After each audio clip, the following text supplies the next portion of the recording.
Assalamualaikum warahmatullahi wabarakatuh. Kembali lagi bersama saya Nurul Fauziah. Kaifa halukum? Saya berharap kalian semua dalam keadaan baik-baik saja, dan semoga kita selalu dalam lindungan Allah Subhanahu wa Ta'ala. Taib, pada kesempatan pertemuan kali ini kita akan memasuki pembahasan tentang jumlah ismiyah. Akan tetapi, sebelum kita memulai pembahasan, alangkah lebih baiknya kita mengingat kembali apa itu jumlah. Jumlah adalah kalimat yang tersusun dari dua kata atau lebih dan memiliki makna. Dan jumlah ini ataupun kalimat ini terdiri dari dua bagian. Yang pertama yaitu jumlah ismiyah, dan yang kedua yaitu jumlah fi'liyah. Baiklah, jumlah ismiyah yaitu jumlah ataupun kalimat yang diawali dengan isim dan penyusunannya terdiri dari mubtada dan khobar.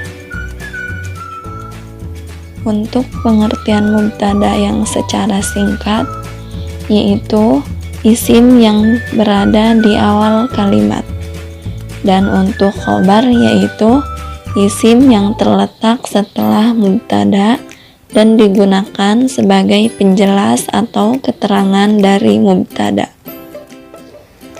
Adapun jumlah fi'liyah yaitu kalimat yang tersusun dari fi'il dan fa'il. Contoh mubtada dan khobar. Zaidun thalibun, yang artinya Zaid itu siswa laki-laki. Kata Zaidun itu kedudukannya jadi mubtada, dan thalibun kedudukannya menjadi khobar. Adapun contoh fi'il dan fa'il yaitu kalimat qomal ustazu, yang artinya ustad berdiri.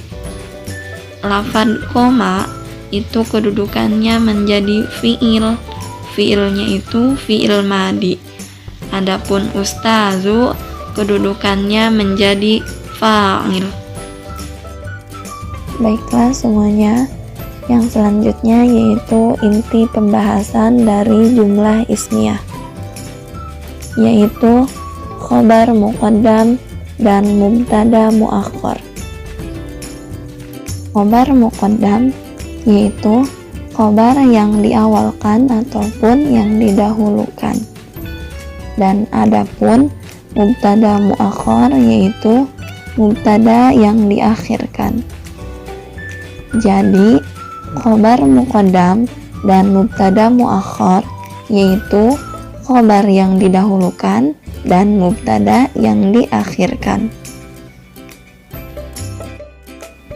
Adapun contoh dari khobar muqaddam dan mubtada muakhar yaitu fil bustani azharun, yang artinya di kebun ada pohon. Fil bustani itu kedudukannya menjadi khobar muqaddam, azharun kedudukannya menjadi mubtada muakhar. Baiklah semuanya, dalam membuat susunan khobar muqaddam dan mubtada muakhar, kita harus tahu dulu kondisi atau keadaan bagaimana saja yang mengharuskan ataupun yang membolehkan khobar muqaddam dan mubtada muakhar itu bisa digunakan ataupun berlaku. Poin yang pertama yaitu hukumnya wajib atau harus. Maksudnya kayak gimana sih? Yaitu apabila khobarnya berupa istifham atau kata tanya. Nah, bila kondisinya demikian, maka khobar harus diawalkan dan mubtada diakhirkan. Contohnya, ma hadzal kitabu, yang artinya kitab apakah ini? Nah, dalam ma hadzal kitabu, ma itu kedudukannya menjadi khobar muqaddam, hadzal kitabu kedudukannya menjadi mubtada muakhar. Kenapa bisa demikian? Dikarenakan khobarnya itu berupa istifham atau kata tanya, yang mana di situ kata tanyanya yaitu ma. Maka khobarnya itu harus diawalkan dan mubtadanya itu harus diakhirkan. Adapun contoh lain yang mengharuskan khobar diawalkan dan mubtada diakhirkan, yaitu apabila mubtadanya nakiroh atau tidak ada alif lam, maka khobarnya itu harus diawalkan dan mubtadanya itu harus diakhirkan. Contohnya yaitu alal maktabi kitabun, yang artinya di atas meja ada buku. Alal maktabi di sini kedudukannya sebagai khobar muqaddam, kitabun itu kedudukannya menjadi mubtada muakhar. Biasanya yang kedudukannya mubtada itu selalu berada di awal kalimat, dikarenakan di sini lafadz kitabunnya tidak ada alif lam ataupun nakiroh, maka lafadz kitabunnya letaknya harus berada di belakang ataupun setelah khobar. Jikalau lafadz kitabun di sini memiliki alif lam, baru dia boleh berada di awal kalimat. Yang selanjutnya yaitu poin yang kedua, hukumnya boleh. Maksudnya kayak gimana yang hukumnya boleh? Yaitu khobar bisa di depan dan bisa juga di belakang. Keadaan seperti apakah? Yaitu apabila khobarnya berupa jar majrur ataupun dzaraf, maka khobar itu letaknya bisa di depan dan bisa juga di belakang. Contoh yang dari jar majrur, at-tilmizu fil fasli, yang artinya siswa itu ada di dalam kelas. At-tilmizu di sini kedudukannya menjadi mubtada karena terdapat alif lam dan rofa. Fil fasli kedudukannya menjadi khobar. Karena khobarnya itu berupa jar majrur, maka lafadz at-tilmizu fil fasli bisa dirubah ataupun dibalik menjadi lafadz fil fasli tilmizu, yang mana fil fasli kedudukannya menjadi khobar, tilmizu menjadi mubtada.